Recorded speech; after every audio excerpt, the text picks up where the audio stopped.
Jour 1. Commencement.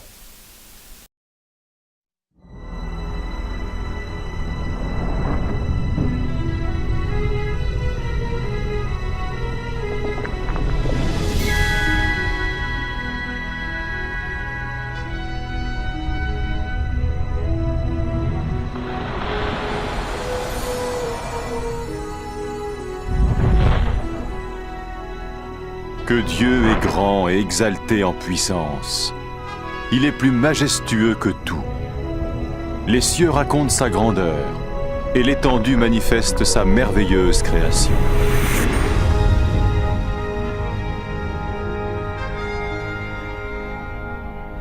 Jour après jour, ils ne cessent de parler, et chaque nuit, ils le font connaître.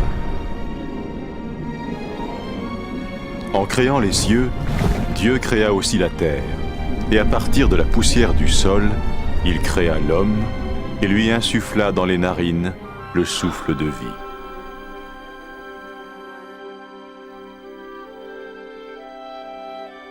Le Dieu d'amour créa l'homme et la femme à sa ressemblance, pour qu'ils soient en relation avec lui.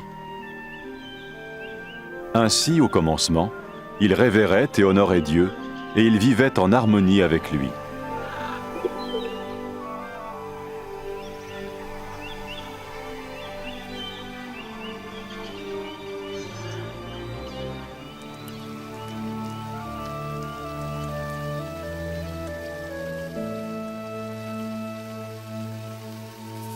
Il en fut ainsi jusqu'au jour où Satan tenta la femme pour lui faire manger le fruit défendu. Elle le donna à l'homme qui en mangea aussi. Ce faisant, l'être humain se rebella contre Dieu et suivit son propre chemin.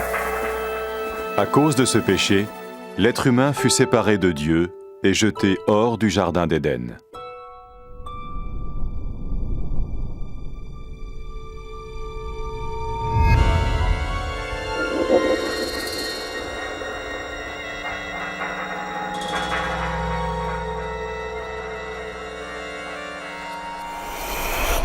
Mais Dieu aimait toujours l'être humain. Il n'avait jamais souhaité être séparé de sa création. Cependant, comment Dieu pourrait-il être saint et source de toute justice s'il ne jugeait pas l'être humain à cause de son péché? Dans son livre saint, Dieu révèle son plan pour sauver le monde de son jugement. Abraham fut l'un des premiers à découvrir ce plan.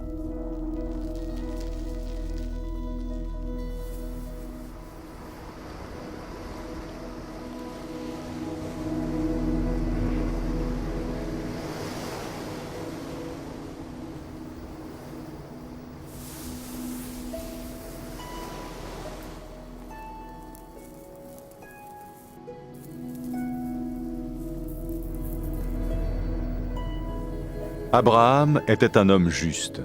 Dieu lui fit la promesse de le bénir et de rendre ses descendants aussi nombreux que le sable de la mer et que les étoiles du ciel.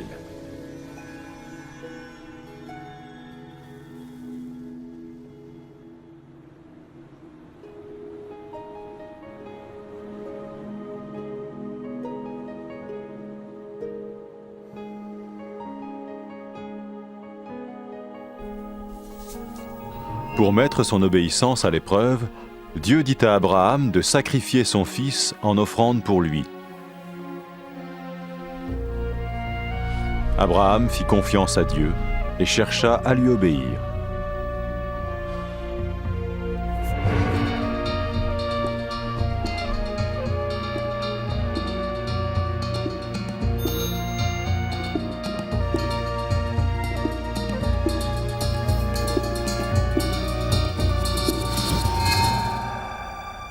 Alors qu'il levait le couteau pour tuer son fils, l'ange du Seigneur l'arrêta.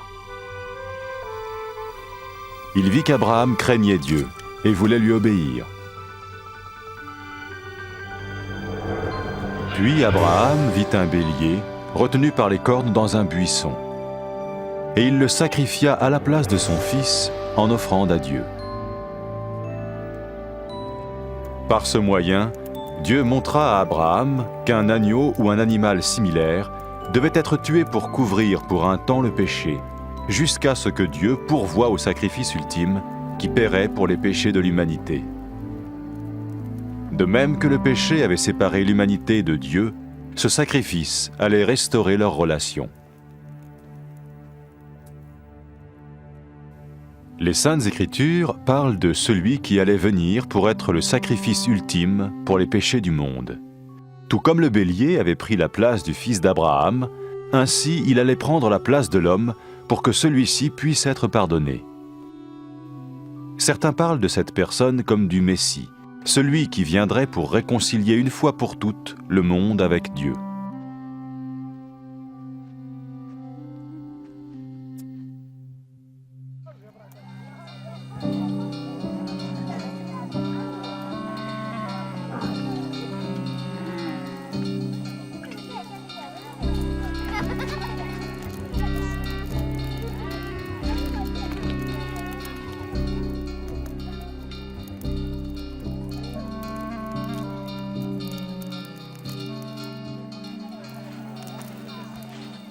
Les prophètes ont prédit en détail de nombreuses choses concernant le Messie des centaines d'années avant sa venue.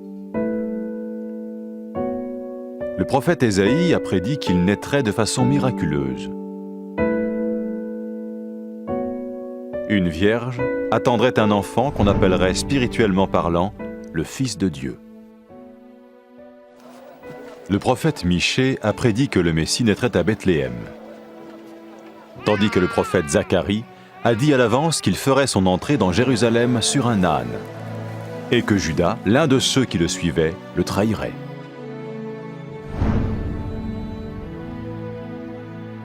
Ésaïe a prophétisé ce que le Messie ferait lors de sa venue.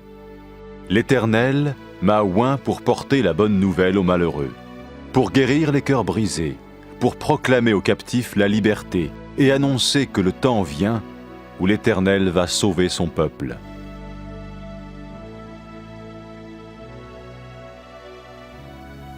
Qui était donc le Messie? Au 1er siècle vint un prophète appelé Jésus. Certains pensèrent qu'il était celui dont parlaient les prophètes. Est-ce possible? Sa vie a-t-elle accompli ce qu'on avait prédit de lui? Jésus était-il plus qu'un prophète? Ce qui suit est son histoire basée sur des témoignages oculaires rapportés dans les Saintes Écritures.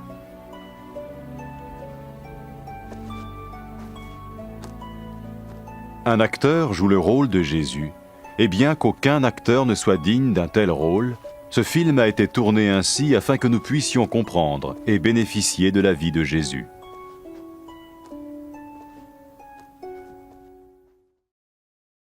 Comment Dieu s'adressait-il aux hommes?